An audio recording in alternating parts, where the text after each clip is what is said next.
नमस्कार दोस्तों, कथा मंथन में आप सबका स्वागत है।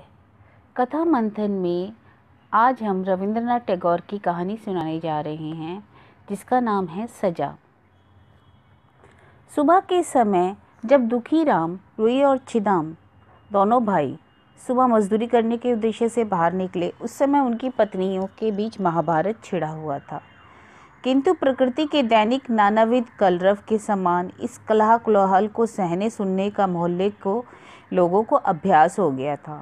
तीव्र सुरीला कंठ स्वर सुनते ही लोग एक दूसरे से कहते, वह देखो छिड़ गई जंग। अर्थात जैसी आशा की जा रही थी ठीक वैसा ही हुआ और आज भी स्वाभाविक नियम से किसी प्रकार की कमी नहीं आई। प्रातःकाल पूर्व दिशा से सूर्य के निकलने पर जैसे कोई उसके निकलने का कारण नहीं पूछता, वैसे ही इन कोरियों के घर में दोनों देवरानी जेठानी में जब कोई हो हल्ला होने लगता तब उसका कारण जानने के लिए किसी के मन में किसी प्रकार की जिज्ञासा पैदा नहीं होती, क्योंकि यह भी उनके दैनिक कार्य का एक अंग था। इसमें कोई शक नहीं था कि यह कलह कोलाहल पड़ोसियों की अपेक्षा दोनों पतियों को ही ज़्यादा प्रभावित करता, किंतु वे इसे किसी प्रकार की असुविधा नहीं मानते थे। लेकिन जिस दिन घर में कोई शोर ना होता और चारों तरफ सन्नाटा व्याप्त रहता, तो उस दिन कोई भी हिसाब करके यह नहीं बता सकता था कि कब क्या होने वाला है। हमारी कहानी की घटना जिस दिन घटित हुई उस दिन शाम को होने के कुछ पहले ही दोनों भाई थक हार कर मजदूरी करके घर लौटे थे। उन्होंने देखा कि शांति से घर साए साए कर रहा है। बाहर बड़ी गर्मी भरी उमस थी। दोपहर के समय बारिश की बौछार पड़ चुकी थी। दुखीराम और छिदाम उस दिन जमींदार की कचहरी में काम करने गए थे। उस नदी के पार किनारे की भूमि जलीधान पक गया था। बारिश में नदी के किनारे डूब जाने के पहले ही धान काट लिए जाते हैं, जिसमें सारे ही बस्ती के लोग जाते थे मजदूरी करने के लिए। किंतु बस केवल इन दोनों भाइयों को कचहरी के सिपाही आकर जबरदस्ती पकड़ के ले गया। कचहरी के छप्पर को भेद कर जगह जगह से पानी चू रहा था उसी की मरम्मत करने के लिए। वे दिन भर उसी में लगे रहे, घर भी ना आ सके। कचहरी में ही कुछ खाना पीना कर लिया था। बीच बीच में वर्षा में भीगना भी पड़ता था और उस पर उचित मजदूरी भी नहीं मिली। और उचित मजदूरी मिलना तो दूर की बात, उसके बदले में उन्हें अनुचित कड़वी बातें भी सुननी पड़ी जो मजदूरी से अधिक थीं। रास्ते में कीचड़ और पानी को पार करके शाम के समय जब वे घर लौटकर आए तो उन्होंने देखा देवरानी चंद्रा जमीन पर आंचल छिपाए चुपचाप लेटी हुई है। आज के मेघाच्छन्न दिन के समान वह भी मध्याह्न में प्रचुर आंसुओं की वर्षा करने के कारण सांझ होते होते थककर अत्यंत घुटी घुटी हो गई थी। और जेठानी राधा मुंह भारी किए उसारे में बैठी है। उसका 1.5 वर्ष का बच्चा छोट सो रहा था। दोनों भाइयों ने अंदर पहुंचकर देखा बच्चा नंगा आंगन के कोने में चित लेटा पड़ा सो रहा है। भूखे दुखीराम ने और देर न करके कहा, भात दे। बारूद के बोरे में जैसे आग की चिंगारी गिर पड़ी। जेठानी पल भर में तीव्र आकाश भेदी स्वर में चीख उठी, भात कहाँ से दूं? क्या तू चावल दे गया था या मैं खुद रोजगार करके ले आती? सारे दिन की थकावट लांछन के बाद अनहीन निरांध अंधकारच्छन्न घर प्रज्वलित क्षुधानल गृहिणी के रुक्ष वचन, विशेषकर अंतिम वाक्य निहित कुत्सित श्लेष दुखीराम को एकाएक जैसे असहनीय हो उठे। उसने गुस्साए शेर के सामने गंभीर गर्जन करते हुए कहा, क्या कहा तूने? और दूसरे ही क्षण उसने हंसिया उठाकर आव देखा न था झट से स्त्री के सिर पर दे मारा। राधा रानी देवरानी की गोद के पास ही गिर पड़ी। उसके प्राण निकलने में क्षण भर की भी देरी ना हुई। खून से सने वस्त्रों में चंद्रा घबराए हुए स्वर में बोली, अरे यह क्या किया? कहकर चिल्ला उठी। छिदाम ने तुरंत उसका मुंह दबा दिया। दुखीराम हंसिया फेंक कर हाथों से मुंह ढके हत बुद्धि के समान जमीन पर बैठ गया। बच्चा जाग पड़ा और डर के मारे रोने लगा। बाहर उस वक्त पूर्ण रूप से शांति थी। ग्वाल बाल गायें चराकर गांव में लौट रहे थे। उस पार के चर में नए पके धान काटने से लोग पाँच 7 के दल में एक छोटी सी नौका करके पार लौटकर मेहनत के पुरस्कार रूप में 2-4 मुट्ठी धान सिर पर लिए अधिकतर अपने अपने घर पहुंच चुके थे। चक्रवर्ती परिवार के रामलोचन काका गांव के डाकघर में चिट्ठी छोड़कर घर लौटकर निश्चिंत भाव से हुक्का पी रहे थे कि तभी उन्हें याद आया कि अपनी कोरी असामी दुखी पर लगान के बहुत से रुपए बाकी थे। आज उसने उनसे कुछ रुपए चुकाने का वायदा किया था। इस वक्त तक वे घर लौट आया होगा, यह सोचकर वे कंधे पर चादर डाल छाता लेकर बाहर निकल पड़े। कोरियों के घर में घुसते ही उसका बदन ठंडा पड़ गया। देखा घर में दिया नहीं जलाया गया था।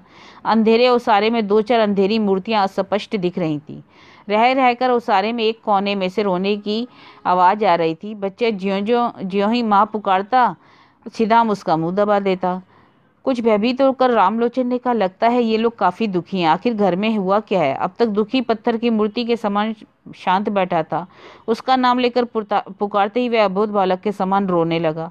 छिदाम तुरंत ओसारे में आंगन में उतरकर चक्रवर्ती के पास आ गया। चक्रवर्ती ने पूछा, शायद औरतें ज्यादा ही झगड़ा कर बैठी है, सारा दिन चिल्लप सुनाई दे रही थी। छिदाम को लगा अब खैर नहीं, वह बगैर सोचे समझे कर बैठा, हाँ, झगड़े में छोटी बहू ने बड़ी बहू के सिर पे हंसिया दे मारा। मौजूदा मुसीबत छोड़कर कोई विविधा भी हो सकती है, यह बात सहज ही मन में नहीं आती। उसी समय श्रीराम सोच रहा था कि कठोर सत्य को किस प्रकार से रक्षा की जाए। झूठ उसकी भी अपेक्षा अधिक खतरनाक हो सकता है, इसका उसे ज्ञान न था। रामलोचन का प्रश्न सुनते ही उसके दिमाग में तुरंत जो उत्तर सूझा वह उसने कह डाला। रामलोचन ने चौंक कर कहा, क्या कहा? मरी तो नहीं? मर ही तो गई है, यह श्रीराम ने कहा और कहते हुए चक्रवर्ती के पैर पकड़ लिए। चक्रवर्ती को भागने का रास्ता न मिला। सोचा, राम राम, शाम के समय मैं कहाँ फंस गया। अदालत में गवाही देते देते प्राण निकल जाएंगे। छिदाम ने किसी भी तरह उनके पैर न छोड़े और बोला, पंडित जी महाराज, अब अपनी बहू को बचाने के लिए क्या उपाय करूं? मामला मुकदमा परामर्श देने के लिए रामलोचन सारे गांव के प्रधानमंत्री थे। थोड़ा सोचकर बोले, देख, इसका एक ही उपाय है, तू इसी वक्त दौड़कर थाने जा और कह, तेरे बड़े भाई दुखी ने शाम के समय घर लौटकर भात मांगा था, भात तैयार न था, इसलिए औरत के सिर पर हंसिया दे मारा। मैं निश्चित रूप से कह सकता हूँ, यह कहने से छोकरी बच जाएगी। इतना सुनकर तो छिदाम का गला सूख गया। उठकर बोला, पंडित जी, बहू चली गई तो बहू फिर भी मिल सकती है, किंतु भाई को फांसी होने पर भाई कहाँ से मिलेगा? किंतु जब उसने अपनी स्त्री का नाम दोषारोपण किया था तब यह सारी बातें नहीं सोची थी। जल्दी में एक काम कर डाला। अभी वह कुछ सोच ही रहा था कि क्या करे, तो चक्रवर्ती को भी यह बात युक्ति संगत मालूम हुई। वे बोले, तब जो घटित हुआ है वही सत्य कहना। यह कहकर रामलोचन चुपचाप वहां से चले गए और देखते देखते पूरे गांव में शोर मच गया कि कोरियों के घर में चंद्रा ने गुस्से में आकर अपनी जेठानी पर हंसिया दे मारा। बांध टूट जाने पर जैसे पानी का रेला आता है, उसी प्रकार हुंकार करती हुई पुलिस गांव में आ पहुंची। अपराधी निरपराधी सभी बड़े बेचैन हो उठे। छिदाम ने सोचा, जो रास्ता बनाया है अब जो चलना उसी पर पड़ेगा। उसने चक्रवर्ती के सामने अपने मुंह से यह बात कह दी थी। वह बात सारे गांव में फैल गई। अब फिर कोई नई बात फैलने से कौन जाने, क्या पता नया बखेड़ा हो जाए। वह खुद कुछ भी न सोच सका। सोचा, किस तरह उस बात को रखते हुए 7 और 5 बातें जोड़कर स्त्री को बचाने के अलावा कोई रास्ता नहीं है। छिदाम ने अपनी स्त्री चंद्रा से अपने ऊपर अपराध ले लेने की प्रार्थना की तो उस पर जैसे वज्रपात हो गया। छिदाम ने आश्वासन देते हुए उससे कहा, जो कह रहा हूँ वही कर, तुझे कोई डर नहीं है, हम तुझे बचा लेंगे। आश्वासन तो दे दिया, किंतु उसका गला सूख गया। चंद्रा की उम्र 17-18 से अधिक न थी। चेहरा हष्टपुष्ट, गोल, मझला कद, गठी हुई देह, स्वस्थ सबल अंग प्रत्यंगों से जैसे एक ऐसा सौष्ठव था कि चलने फिरने हिलने डुलने में शरीर को कहीं मानो कोई रुकावट ही नहीं मालूम होती थी। किसी नई बनी नाव के समान खूब छोटी एवं सुडोल, अत्यंत सहज भाव से चलती थी और कहीं से भी कोई गांठ ढीली नहीं हुई थी। दुनिया के सभी विषयों के प्रति उसका एक कौतुक और कौतूहल था। मोहल्ले में गपशप करना उसे बहुत भाता था। कमर पर घड़ा रखकर घाट आते जाते अपनी 2 उंगलियों से घूंघट को जरा सा ढककर 2 उज्ज्वल चंचल घनी काली आंखों से रास्ते में जो कुछ भी देखने योग्य होता था वह सब देखती हुई चलती थी। और बड़ी बहू ठीक उसकी विपरीत थी। अत्यंत अस्त व्यस्त, ढीली ढाली और अव्यवस्थिता, सिर पर पल्ला, गोद का बच्चा। घर गृहस्थी का काम वह कुछ भी नहीं था संभाल पाती थी। कोई खास काम तो था नहीं, फिर भी मानो उसे कभी फुर्सत ही ना मिलती हो। छोटी देवरानी उससे कुछ अधिक बात नहीं करती थी। मीठे स्वर में 2 एक चुभती बातें कह दी थी तो वह हाय हाय करती गुस्से से लाल पीली होकर बकती जगती रहती थी। सारे मोहल्ले को अस्थिर कर देती। पति पत्नी के इन 2 जोड़ों की आदत में एक आश्चर्यजनक मेल था। दुखीराम एक वृद्धाकार आदमी था, खूब चौड़े हाथ, छोटी नाक, दोनों आंखें जैसे दृश्यमान संसार को अच्छी तरह ना समझती हो। ऐसा निरीह, भीषण सबल किंतु निरुपाय व्यक्ति अति दुर्लभ है। और छिदाम को मानो किसी ने बड़े प्रयास से किसी चमकीले काले पत्थर से तराश कर गढ़ा हो। उसके अंग सुघड़ते, अनुपात में कहीं भी लेश मात्र की कमी ना थी। उसकी वेशभूषा तथा सजावट कुछ विलक्षण सावधानी झलकती थी। इस घटना के कुछ दिन पहले से ही पति पत्नी में बड़ी खींचतान चल रही थी। चंद्रा ने देखा कि उसका पति छिदाम बीच बीच में काम का बहाना करके दूर चला जाता है, यहाँ तक कि 2-1 दिन बाद बिना मजदूरी लिए चला आता है। उसके बुरे लक्षण देखकर वह कुछ ज्यादती करने लगी थी। जब भी घाट पर चली जाती, मोहल्ले में घूमकर आती और लौटकर काशी मजदूर के मझले लड़की की खूब चर्चा करती। छिदाम के दिन और रातों में किसी ने जैसे जहर घोल दिया हो। अब उसका कामकाज में कहीं मन नहीं लगता था। उसका चित्त पल भर भी शांत नहीं रहता। वह आकर अपनी भाभी को फटकारता कि और हाथ हिलाकर कहता कि तुम अपनी इस औरत को संभाल नहीं करती सकती। उसकी भाभी कहती कि ये औरत है कि तूफान, मैं संभालने जाऊंगी तो ये सब कुछ बर्बाद करके कर देगी। पास की कोठरी से आकर चंद्रा ने धीरे से अपनी देवरानी से जेठानी से कहा, क्यों दीदी, तुम्हें किस बात का डर है? बस देवरानी जेठानी में वाकई छिड़ जाता। छिदाम आंखें लाल करके बोला, अब यदि कभी मैंने सुना तू अकेली घाट पर गई है तो तेरी हड्डी तोड़कर रख दूंगा। चंद्रा बोली, तब तो तुम्हारी छाती में ठंडक पड़ जाएगी। यह कहकर उसी पर वह जाने को तैयार हो गई तो उसके बाल खींचकर छिदाम ने उसे कोठरी में बंद कर दिया। शाम को जब काम से लौटा तो उसने देखा कोठरी खुली हुई है। चंद्रा वहां से 3 गांव पार करके सीधी अपने मामा के घर जा दमकी।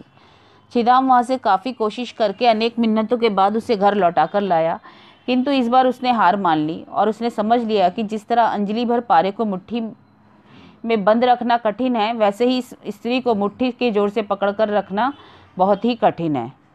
उसके बाद उसने कोई जबरदस्ती नहीं, किंतु उस दिन से उसके दिन बड़े अशांति से कटने लगे थे। उस चंचल युवती के प्रति उसका चिरशंकित प्रेम एक तीव्र वेदना के समान अत्यंत दुखदायी हो गया था।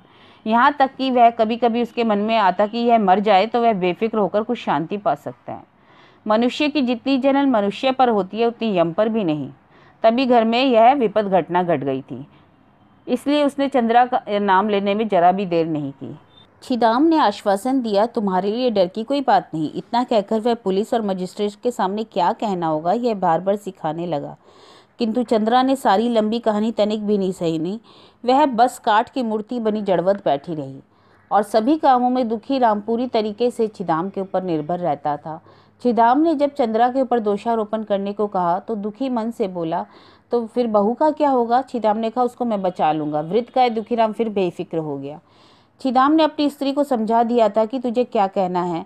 जेठानी तुझे हंसिया लेकर मारने आई थी, मैं उसको कटार लेकर रोकने गई, फिर पता नहीं क्या हुआ, कैसे लग गई। यह सब रामलोचन की सूझ समझ थी। इसको ध्यान में रखकर के जो जो अलंकार और प्रमाण देने पड़ सकते थे उसने वह भी विस्तार पूर्वक छिदाम को सिखा दिए थे।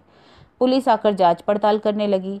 चंद्रा ने ही अपनी जेठानी का खून किया। गांव के सभी लोगों के मन में यह धारणा पूरी तरह बैठ गई थी। सारे गवाहों द्वारा भी यही भी प्रमाणित भी हो गया। पुलिस ने चंद्रा से पूछा तो उसने कहा, हाँ मैंने खून किया है। तूने क्यों किया? क्योंकि मुझे अच्छी नहीं लगती थी। झगड़ा हुआ था क्या तेरे बीच? नहीं। वह मारने आई थी? क्या तुम्हारे पर कोई जुल्म किया था? नहीं। यह उसका उत्तर सुनकर सभी दंग रह गए। छिदाम तो बिल्कुल व्याकुल हो उठा। उसने कहा, यह सही बात नहीं बता रही। बड़ी बहू ने पहले दरोगा ने उसे कड़ी फटकार लगाकर रोक दिया। उससे काफ़ी जिरह करने पर बार बार वही एक उत्तर मिला। बड़ी बहू की ओर से किसी भी प्रकार का आक्रमण चंद्रा ने को किसी भी तरह स्वीकार नहीं किया। ऐसी अदम्य औरत देखने को नहीं मिलती। चंद्रा एकदम प्राणपण में से फांसी के तख्ते पर चढ़ने के लिए तुली हुई थी। किसी भी तरह उसको घेर रखना संभव नहीं था। वह ऐसी खतरनाक जिद। चंद्रा मन ही मन पति से कह रही थी कि मैं तुम्हें छोड़कर अपने इस नवयौवन को लेकर फांसी के तख्ते का वरण कर रही हूँ। मेरे इस जीवन का अंतिम बंधन अब उसी के साथ हो। मजिस्ट्रेट के सामने भी चंद्रा ने अपना दोष स्वीकार कर लिया। बड़ी बहू ने खून के वक्त उसके प्रति किसी प्रकार का जुर्म या हमला नहीं किया था, यह जाहिर नहीं होने दिया। हाकिम ने उसकी किसी बात पर यकीन नहीं किया, किंतु प्रधान विश्वस्त गवाह रामलोचन ने कहा कि खून के थोड़ी देर पश्चात ही मैं घटना स्थल पर पहुंचा था। साक्षी छिदाम ने मेरे सामने बहुत कुछ स्वीकार करके मेरे पैर पकड़कर कहा था कि बहू का कैसे उद्धार करो, मुझे तरकीब बताए। मैंने भला बुरा कुछ नहीं कहा। मौजूदा गवाह ने मुझसे कहा था मैं अगर कहूँ कि मेरे बड़े भाई के मांगने पर भात नहीं मिला, इसलिए उसने गुस्से में झोंक में पत्नी खबरदार अदालत में एक अक्षर भी झूठ मत बोलना, इससे बड़ा महापाप और कोई नहीं, इत्यादि। रामलोचन ने पहले तो चंद्रा को बचाने के लिए बहुत सी बातों की कल्पना की थी, किंतु जब उसने देखा कि चंद्रा खुद अड़कर खड़ी हो गई है तो सोचा, अरे बाप रे, अगर मुझे क्या झूठी गवाही के झंझट में फंसना पड़ेगा। जितना जानता हूँ उतना ही कहना ठीक होगा। यही सोचकर रामलोचन ने वही कहा जो वह जानता था, बल्कि उससे भी कुछ अधिक कहने में उसने कोई कसर ना छोड़ी। डिप्टी मजिस्ट्रेट ने मामला सेशन के हवाले कर दिया। इसी बीच में खेती बाड़ी, हाट बाजार, हास्य रुद्रन, पृथ्वी के सभी कार्यक्रम चलते रहे। खूनी और गवाह को लेकर पुलिस अदालत में हाजिर हुई। चंद्रा ने जज के सामने कहा, अजी साहब, एक बात को मैं बार बार कितनी बार कहूँ। जज साहब ने समझाते हुए कहा, जो अपराध तुम स्वीकार कर रही हो क्या उसकी सजा जानती हो? बोली, नहीं। जज साहब ने कहा, उसकी सज़ा फांसी है। चंद्रा ने कहा, अजी साहब, मैं तुम्हारे पैरों पड़ती हूँ, मुझे वही सज़ा दे। तुम लोगों को जो खुशी हो करो, किंतु मुझसे अब बर्दाश्त नहीं होता। जब छिदाम को अदालत में लाया गया, चंद्रा ने अपना मुंह फेर लिया। जज ने कहा, गवाह की ओर देखकर बोलो, यह तुम्हारा कौन लगता है? दोनों हाथों से मुंह ढककर चंद्रा बोली, वह मेरा पति लगता है। फिर उन्होंने प्रश्न किया कि यह तुमसे प्यार करता है क्या? बहुत प्यार करता है। वह तुम मुझसे प्यार करती हो? चंद्रा ने उत्तर दिया कि मैं भी बहुत करती हूँ। जब छिदाम ने इसे पूछा तो छिदाम ने कहा, यह खून मैंने किया है। जज ने पूछा, क्यों? छिदाम बोला, भात मांगा था, बड़ी बहू ने भात नहीं दिया, इसलिए मैंने उसे मार दिया। दुखीराम को गवाही देने के आते हुए बेहोश होकर गिर पड़ा। जब उसकी बेहोशी टूटी तो बोला कि साहब, खून मैंने किया है। जज ने पूछा, क्यों? भात मांगा था, भात नहीं दिया। विस्तृत जिरह करके तरह तरह के साक्ष्य सुनकर जज साहब को यह बात स्पष्ट समझ आ गई कि घर की महिला को फांसी के अपमान से बचाने के लिए ये दोनों भाई अपराध को क्यों कबूल कर रहे हैं। किंतु चंद्रा पुलिस से लेकर सेशन अदालत तक बार बार एक ही बात कहती चली आ रही थी। उसकी बात में जरा भी हेरफेर नहीं हुआ। दो वकीलों ने स्वेच्छापूर्वक आगे आकर उसको प्राण दंड से बचाने के लिए बहुत कोशिश की, किंतु आखिर में हार माननी पड़ी। जिस दिन नन्ही सी उम्र में एक काली कलूटी छोटी सी बालिका अपना गोल मटोल चेहरा लिए खेलने की गुड़िया पटक कर अपने बाप के घर से ससुराल आई थी, उस दिन रात के शुभ लग्न के वक्त और आज की इस बात की कल्पना कौन कर सकता है कि उसका पिता मरते वक्त समय यह कहकर निश्चिंत हो गया था, चलो अपनी बेटी तो ठिकाने लग गई। जेल खाने में फांसी के पहले दयालु पुलिसमैन ने चंद्रा से पूछा, किसी से मिलना चाहती हो? चंद्रा ने कहा, बस एक बार मुझे मेरी माँ से मिलवा दो। डॉक्टर ने कहा, तुम्हारा पति तुम्हें देखना चाहता है, क्या उसे बुलवा दूं? चंद्रा ने एकदम साफ मना कर दिया, मुझे अब उसका चेहरा नहीं देखना है।